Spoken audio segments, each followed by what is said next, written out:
আপনি যখন একজন মহিলার দায়িত্ব নেবেন, আপনি যখন আপনার স্ত্রীর দায়িত্ব নেবেন, আল্লাহর দরবারে ফরিয়াদ করা দরকার আছে না নাই? যখন ফরিয়াদ করবেন, আমার আল্লাহ ওই দাম্পত্য জীবনের উপর নিয়ামত দিবে, ওই দাম্পত্য জীবনের মধ্যে সুখ শান্তি দান করবে। সূরা পড়েন সুবহানাল্লাহ। আল্লাহর মেহবুব নবী সাল্লাল্লাহু তাআলা আলাইহি ওয়াসাল্লাম ইরশাদ করে, যখন স্বামী স্ত্রী একত্রিত হয়ে যাবে, নবদুলহা নবদুলহানি যখন একত্রিত হয়ে যাবে, ওই বান্দা বান্দিনী একত্রিত হওয়ার শুরুতে রব্বুল আলামিনের দরবারে শুকরিয়া আদায় করবে এবং দোয়া তেলাওয়াত করবে, বিসমিল্লাহি আল্লাহুম্মা জান্নিবিনা শাইতান ওয়া জান্নিব শাইতানা মা রাযাকতানা। জোরে বলুন সুবহানাল্লাহ। বলে এই দোয়া পড়ে যখন ওই স্বামী স্ত্রী একত্রিত হবে, ওই স্বামী স্ত্রীর মধ্যে যে সন্তানটা আল্লাহ দান করবে সেটা নেককার সন্তান।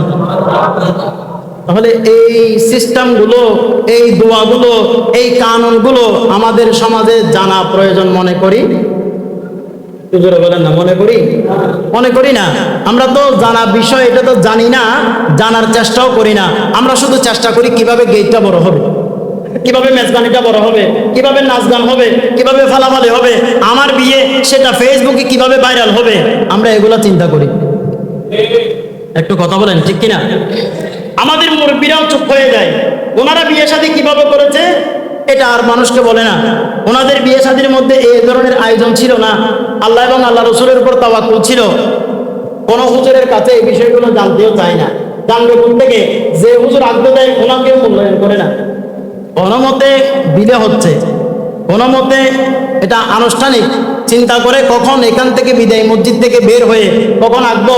এদিকে হুজুর উলামায়ে কেরাম বসে আছেন, এদিকে আমাদের বিয়ে শাদীর মধ্যে বিভিন্ন ক্লাবে, বিভিন্ন বাড়িতে মহিলাদের ধুমধারাক্কা বিভিন্ন আয়োজন, বিভিন্ন ধরনের স্প্রে মারা, বিভিন্ন ধরনের আলাপ আলোচনা, এগুলো চলে। একটু জোরে পড়েন নাউজুবিল্লাহ। এগুলো বড় কষ্টের বিষয়। আপনার শুরুটা যদি সুন্দর না হয়, শুরুটা যদি ইসলামিক না হয়, আপনার পরবর্তী যে জীবনগুলো থাকবে সেগুলো ইসলামের মধ্যে যাবে। আর আপনি যখন আমার নবীর তরিকা মোতাবেক শাদী করবেন, আমার নবীর তরিকা মোতাবেক স্ত্রী গ্রহণ করবেন, আগ্রহ করবেন, তখন আল্লাহ আপনার দাম্পত্য জীবনের মধ্যে নিয়ামত দান করবে। সম্মানিত মুসলিম ইকরাম, আপনারা আমাদের যুবক ভাইয়েরা এখনো যারা বিয়ে করেন নাই, নিয়ত করতে হবে আমার নবী যেভাবে সন্তুষ্ট আমরা সেভাবে কি করব? ইনশাআল্লাহ বলুন না। আমরা আমার নবী যেভাবে সন্তুষ্ট হয়, আমার নবীর তরিকা যেভাবে, আমরা সেভাবে আদায় করব। বর্তমান আপনারা দেখছেন ওই ছোট হুজুর, উনিও বিয়ে নিয়ে বিভিন্ন ধরনের আলাপ আলোচনা করে দেশের মধ্যে বিভিন্ন ধরনের সমস্যা সৃষ্টি করছে, বিভিন্ন ধরনের আলাপ আলোচনা সৃষ্টি করছে।